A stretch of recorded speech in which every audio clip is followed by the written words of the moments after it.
that can prevent that. And so at Jesse Brown, we have a lot of those programs, and this is one of those things that it can make such a difference, and all the things that contribute to preventing suicide can make a difference in the lives of our veterans, their families, and we just are so proud of our staff, and Michelle in particular. She's our lead. We've doubled the staff in the last couple of years, and wanted her just to kind of tell about some of the programs that we do have and some of the outcomes and differences that those have made.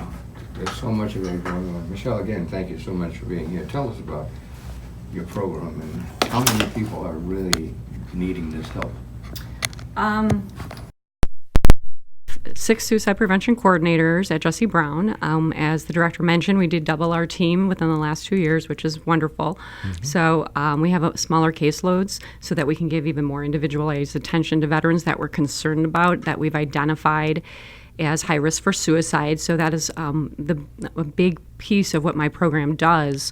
We also use a computer algorithm to also identify veterans that we might not see clinically or be identified as having additional risk as well. So one of our suicide prevention coordinators specifically monitors those veterans in addition to a list of veterans that have been clinically identified by providers that we feel are higher risk for suicide.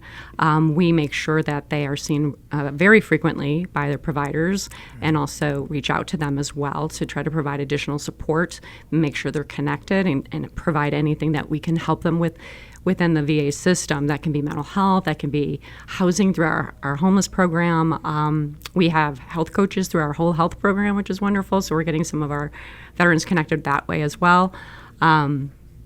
We also do education for community providers because we know that some of our veterans, as the director mentioned, there's approximately 200 veterans who die by suicide per day. Only 6 of them are coming to the VA. And so we know that if we don't reach out to the community providers as well that are reaching out to the veterans, that we can't really reduce that number. So we do a lot of outreach where we work with community providers. We do education talks with our providers to teach them about how to identify a veteran that's in risk for suicide, so that people know how to identify that, because this is a topic a lot of people aren't comfortable talking about. And when I do those engagements, a lot of people say, I didn't know that was something I should look for. So we want people to know what the signs and symptoms are so that they can see that and recognize it, and then they can ask a veteran in need, are you having thoughts of suicide, so that we can get that veteran access to care. Because unfortunately, there is a stigma with mental health and suicide, so folks don't talk about it very much. So it's a pleasure to be able to talk about that today. So we want to provide a lot of information, not within all of our staff is educated in this, but also community providers and folks that work with veterans in the larger community in Chicago and Northwest Indiana. I want to make sure our listeners know our call-in number, 312-374-8130, 312-374-8130. Michelle, we're talking about 20 per day? That's approximately, yes. Director, I'm sure most people are surprised to hear that. Yeah, it's a number that we are very diligently working on. Certainly, I know you are. Yeah, it's one of the top 5 priorities for the VA is suicide prevention. Yeah. And again, there's a lot of efforts across the country and with our community partners to reduce that. I think what the numbers would be if it weren't for people like you folks. It would be much higher. So what do we need to know, Michelle? What is the situation that working through, with the VA, of course, what do we need to be, what are some of the signs and symbols that people listening might be able to see? Well, gee, maybe Uncle so-and-so, or is there anything that's that obvious? Yes. Okay. A lot of things that people can notice. A lot of times when there's a major loss in people's lives, that can really trigger thoughts of suicide, and that can be for anybody. That can be a major loss of a relationship, a loved one, a job, economics situation. So major losses, history of trauma, can be risk factors as well. So for folks, legal issues, a lot of things people don't realize is medical crises as well. People always think this has to be mental health, and actually, a lot of folks who die of suicide don't always have mental health diagnoses. So people who have chronic pain, people who have sleep disorders, people who might have a chronic illness that really impacts their lives, terminal diagnosis, these things can impact people to start having thoughts of suicide. So if you see somebody in your life that you know that has one of these risk factors happen, and you hear that person talking very hopelessly, they might talk about feeling like a burden. That's a big red flag. People are a lot more comfortable talking about feeling like a burden than they are as disclosing they're having thoughts of suicide. Also, people might be getting their affairs in order. People sometimes will increase substance use. So if you see, even if somebody uses or drinks, but you see it's increasing and they're going through a pretty significant hard time, that's somebody to pay attention to. And a lot of times also people who might not have a lot of social support, or they're isolating from their social support. So if you see somebody who's really struggling and they're isolating, that's somebody to reach out to and check on and see if they're okay. So if you see somebody like, you've given us some great information, Ms. Langlois, if you see somebody like that, and obviously, they may not want to take a suggestion from me or somebody, how do you get them to somehow get some sort of treatment? What's the best way? What's the best way to get treatment? And I'm talking about veterans, of course. Right, Yeah. right. Well, there's a few things that you can do. If you talk to the veteran and they're being somewhat resistant to treatment and you're really worried about the veteran, if you feel like it's an imminent crisis and you feel like they really will do something kind of imminently, definitely you can use 911. They can always be transferred to the VA if they go to their local emergency department. So that is your kind of trump card if you're really concerned of immediate safety. Another thing that we have in place through the VA, which I think is wonderful, is there is a hotline, and it's called Coaching into Care. Their phone number, can I provide that? Sure, Is absolutely. 888-823-7458. And Coaching into Care is kind of a consultation line through the VA for folks to friends, families, and other veterans, maybe talking to a veteran peer, trying to get them into treatment. And how can you work with that veteran who's maybe somewhat resistant to treatment and getting them into care? So it's a way where they can kind of help you problem solve how to, coach that veteran into coming in to get some help. Another thing people can do is they can call the Veterans Crisis Line. You can call with a veteran, or you can always provide that number to the veteran. The Veterans Crisis Line phone number is 1-800-273-8255, and then you would press 1 to get to the Veterans Crisis Line. The good thing about that is they would get their call. They can also text. I want to mention that. Not everybody likes to talk on the phone, so they can text to 838-255. And the responders will answer the call and respond to the text immediately. And they will, the responders are not here locally. They're a national hotline. But they would deal with the call on hand and in the moment. And then what they do is they would refer that call to the local suicide prevention team. So I am actually the one who usually will follow up with those calls. So if somebody calls and they say, yes, I want to be referred to the local suicide prevention team at Jesse Brown, I would call that veteran back in the next business day, and I have 3 days to try to get a hold of that veteran in order to try to get them connected to care and get them right in for treatment. And that happened yesterday with one of our veterans. He called in. He just got discharged from the service in August, a month ago. He had not registered with the VA yet. He needed some mental health treatment. And we talked, and what we did was we scheduled an appointment for him the next day. He couldn't come in that day. We can see people the same day. I really want to stress that. If anybody wants to walk in, they can be seen the same day, which is phenomenal. You can't always do that in the private sector. That's right. So we offer that. He, because it was kind of late in the day, he has to come the next day. I met him because he's never been at the VA before at the front door. Escorted him to get him registered. We walked him into triage, and then we escorted him to our mental health assessment clinic. And he was able to see a clinician and a psychiatrist on the same day. So That's amazing. That's great. So it's a really good, It really is.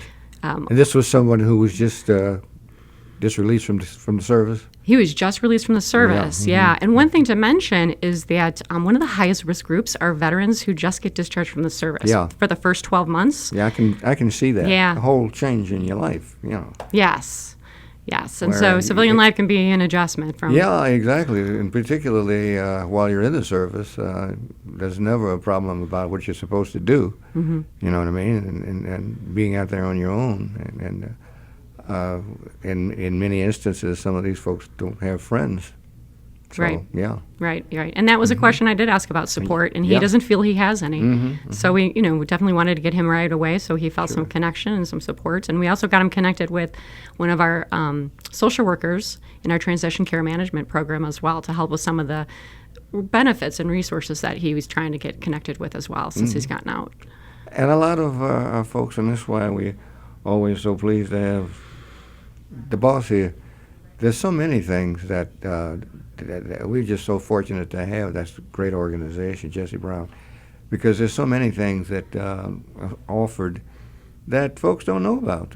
Mm-hmm. And that's why we love to have them come in, and that's the whole purpose of the show, to America's Heroes Group, to make sure that people are aware, and we have our own number that we get information and refer people to Jesse Brown or wherever we think that they need to be.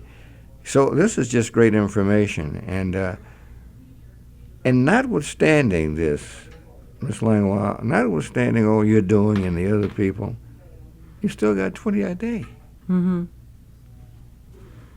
Yeah. That is down from 22. Yeah, at least a that's couple of that's years a good ago, thing, but yeah. again, 20 too many. Yeah. Very, very tragic.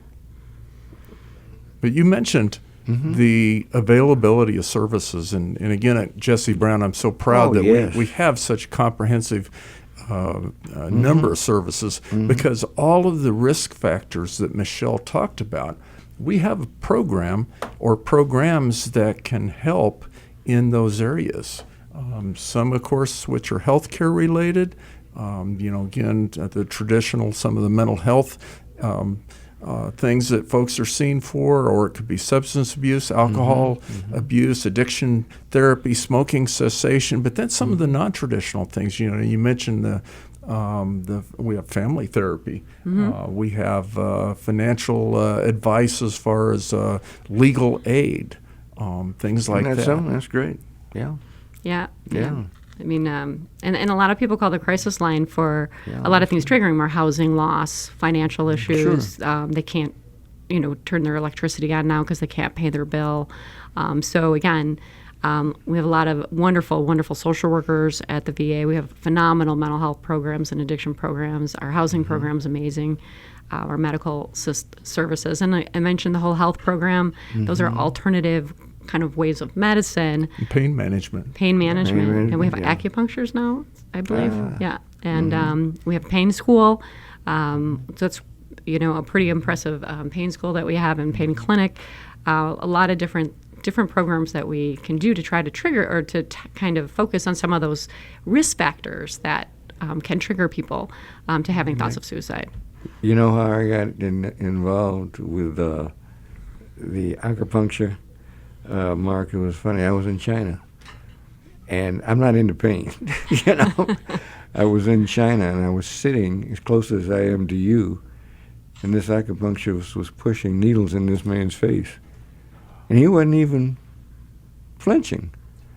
And so later on, obviously much later, I had a problem, and somebody suggested, maybe try acupuncture. I said, yeah, okay, I'll do that, only because, otherwise, and it worked perfectly. It does. Yeah, it works, yeah.